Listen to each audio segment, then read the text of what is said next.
Shalom. Devosi Amsal 28 ayat 1-14, demikian firman Tuhan. Orang fasik lari walaupun tidak ada yang mengejarnya, tetapi orang benar merasa aman seperti singa muda. Karena pemberontakan negeri banyaklah penguasa-penguasanya, tetapi karena orang yang berpengertian dan berpengetahuan tetaplah hukum.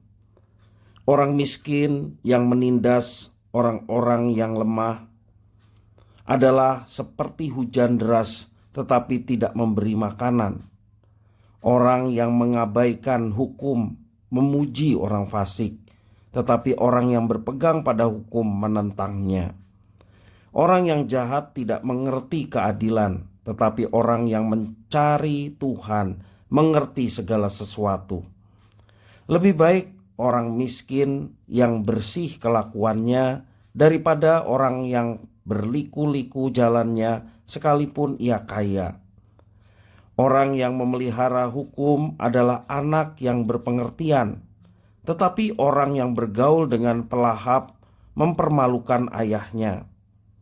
Orang yang memperbanyak hartanya dengan riba dan bunga uang mengumpulkan itu untuk orang-orang yang mempunyai belas kasihan kepada orang-orang lemah. Siapa memalingkan telinganya untuk tidak mendengarkan hukum, juga doanya adalah kekejian. Siapa menyesatkan orang jujur ke jalan yang jahat akan jatuh ke dalam lubangnya sendiri. Tetapi orang-orang yang tidak bercela akan mewarisi kebahagiaan. Orang kaya menganggap dirinya bijak, tetapi orang miskin yang berpengertian mengenal dia. Jika orang benar menang, banyaklah pujian orang, tetapi jika orang fasik mendapat kekuasaan, orang menyembunyikan diri. Siapa menyembunyikan pelanggarannya tidak akan beruntung, tetapi siapa mengakuinya dan meninggalkannya akan disayangi. Berbahagialah orang yang senantiasa takut akan Tuhan, tetapi orang yang mengeraskan hatinya akan jatuh ke dalam malapetaka. Demikian firman Tuhan. Bapak, Ibu, saudara-saudara yang dikasihi oleh Tuhan, dunia sering menganggap bahwa kekayaan akan membawa kebahagiaan dan kedamaian. Tetapi sesungguhnya yang dapat merasakan hidup damai adalah orang yang takut akan Allah.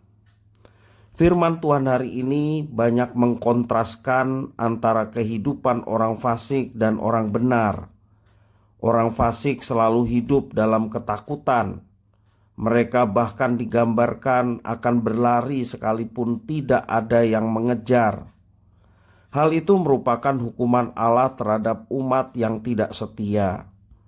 Sebaliknya, orang benar akan hidup dengan tenang dan aman seperti singa muda. Walaupun dunia menganggap kekayaan adalah keuntungan, tetapi kitab Amsal mengajarkan bahwa lebih baik menjadi orang miskin yang bersih kelakuannya daripada orang kaya yang mendapatkan kekayaan dengan cara yang kotor. Ternyata seringkali kekayaan yang didapatkan dengan cara yang tidak diperkenan Allah, seperti menindas orang miskin dengan meminta riba atas pinjaman mereka, tidak akan bertahan.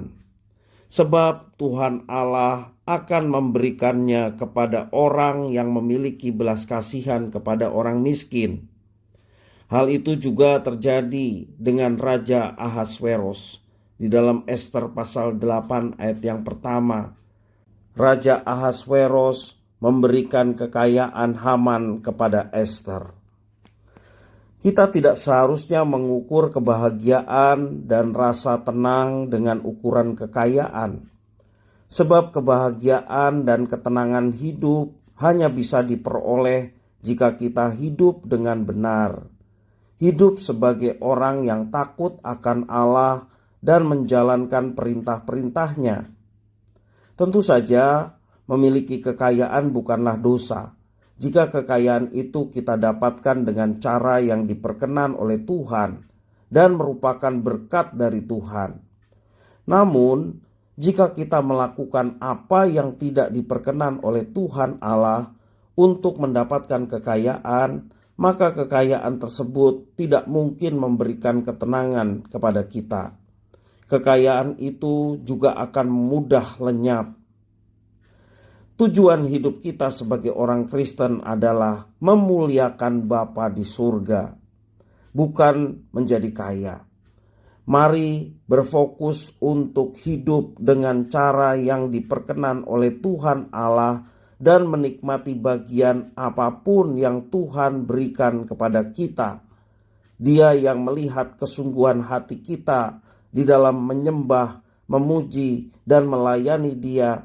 Dia yang senantiasa akan memberkati umatnya dengan cara-caranya yang ajaib, sehingga umatnya senantiasa terpelihara hidupnya oleh karena Tuhan mengasihinya. Tuhan Yesus memberkati.